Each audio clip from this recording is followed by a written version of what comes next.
With all of the recent advancements in artificial intelligence, technology, and coding, the world is changing at quite the rapid pace. In the future, robots and AI will be much more advanced than we currently have. Are the stories, though, that we often see in the movies or read in books where machines take over something real, or is it just fantasy fiction overall? This is a reasonable question, but there's many factors at play here, and we wanted to know what the possibility of a robot threat is, so we did a little bit of research.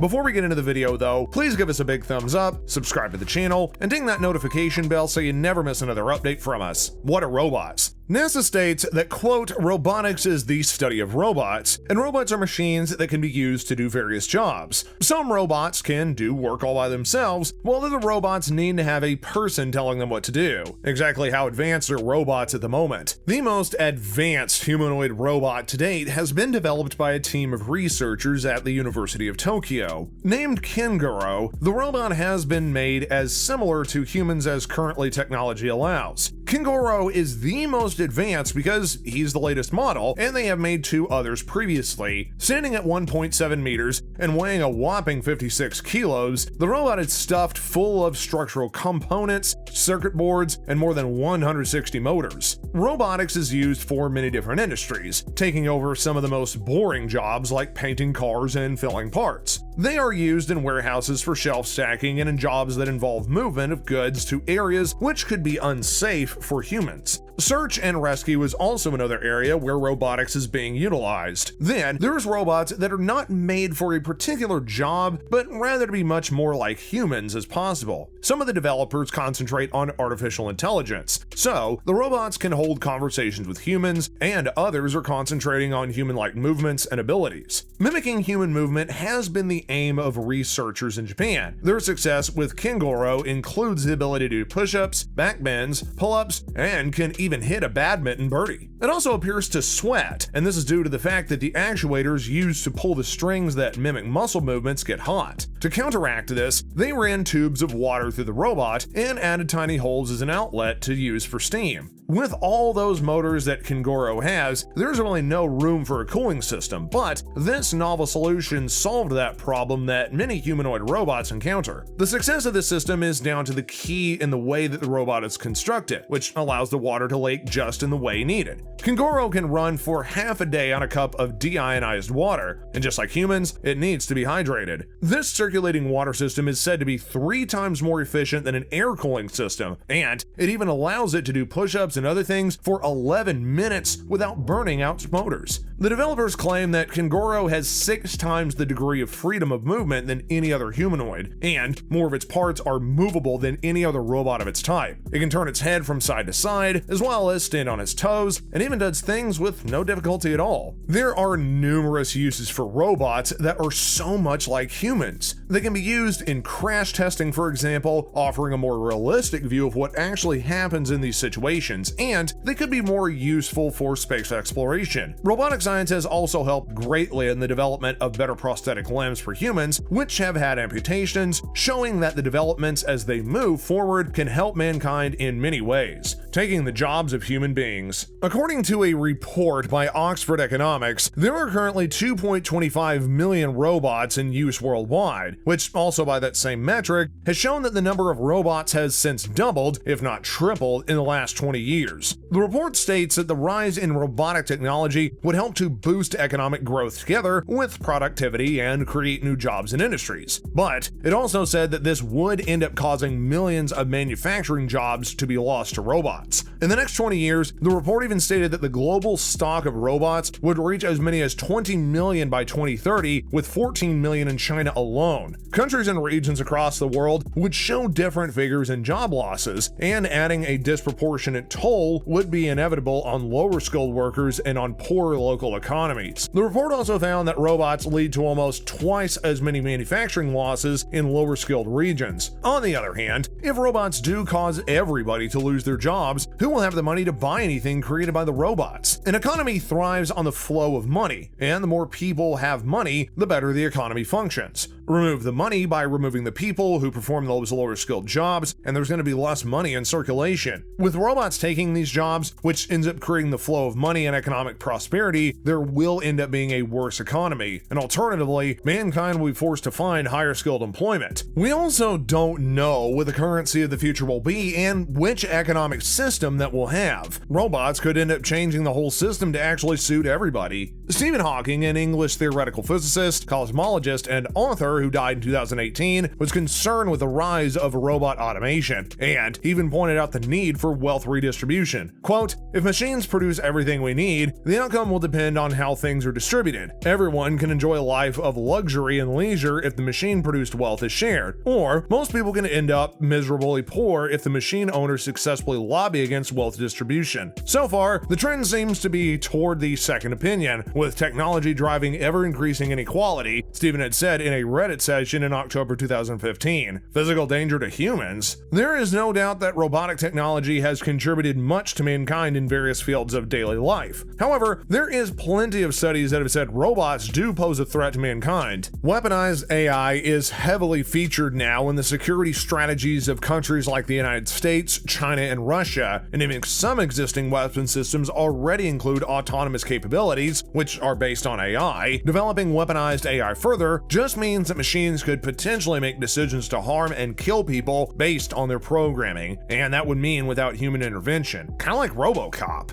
Countries that back the use of AI weapons claims that it uses them to respond to emergency threats at greater than human speed. They also state that it ends up reducing the risk to military personnel and even increases the ability to hit targets with greater precision. But outsourcing use of force decisions to machines, that is, violates human dignity, and it also is incompatible with international laws which require human judgment in any given context. Unlike machines, human decisions to use force cannot be pre-programmed. Indeed, the brunt of international humanitarian law obligates aptly to actually specific battle decisions to use force rather than to earlier stages of a weapon system's life cycle. Adhering to international humanitarian law, at least in the fast-changing context of warfare, also requires constant human assessment. This can't simply be done with an algorithm. This is especially the case in urban warfare, where civilians and combatants are surviving and operating in the same space. Ultimately, the decision to have machines which are able to make that possibility to end somebody's life violates human dignity by reducing people to objects. As Peter Acero, a philosopher of science and technology, argues, quote, "Distinguishing a target and a field of data is not recognizing a human person as somebody with rights. And indeed, a machine can't be programmed to appreciate the value of human life." Many states have argued for new legal laws to be able to ensure human control over autonomous weapon systems. But a couple of others, including the US, hold that existing international law is sufficient. Through the unnecessary sounding of what meaningful human control actually is, shows that more clarity in the form of new international law is needed. In the end, a robot cannot ever fully make decisions to either kill or not kill people, which is right all the time, because they can't read subtle body language and are not understanding of human beings. On the other hand, robots may not apply bias on the basis of race, religion, or gender. Another fact to consider here is that there is still a debate as to what life truly is. Scientists have agreed on what constitutes the signs of life, but not what life itself is. Therefore, it's not possible that robots should have that ability as well before we allow them to kill people. In other words, how can we explain to them what life is if we don't even know? What are the advantages of having robots around? In many situations, robots can increase productivity, efficiency, quality, and consistency of products. And unlike humans, robots really don't get bored. A robot's simply a machine that can replace machine-like factory work, and until they wear out, they can do the same thing again and again and again. They can be very accurate, to even fractions of an inch, as is needed, for example, in manufacturing of microelectronics. Robots can work in environments which are also unsafe for humans, such in the nuclear or chemical industries. If there were robots to clean up after Chernobyl, many fewer Russians would have lost their lives. robots don't have the same environmental requirements that humans do, like lighting, air conditioning, or noise protection. Robots can be fitted with some sensors or actuators which are more capable than humans. Therefore, robots can fulfill certain needs that human beings have. The issue isn't really that robots can work forever and very accurately in dangerous spaces, but rather, how will them replacing humans benefit human beings? There are moral issues at play here as well. Do we really want a world that works for everyone, or do we want a world that works for a select few? The debate about robots will possibly still continue for years, but what is the actual truth? Will there be a natural balance in the end, or will robots unbalance the world? Do you have an answer? Feel free to let us know in the comments section down below what your thoughts are. And again, thanks for watching. If you enjoyed this video, please give it a big thumbs up, subscribe to the channel, and ding that notification bell for more content just like this. Until next time, guys, we'll see you later.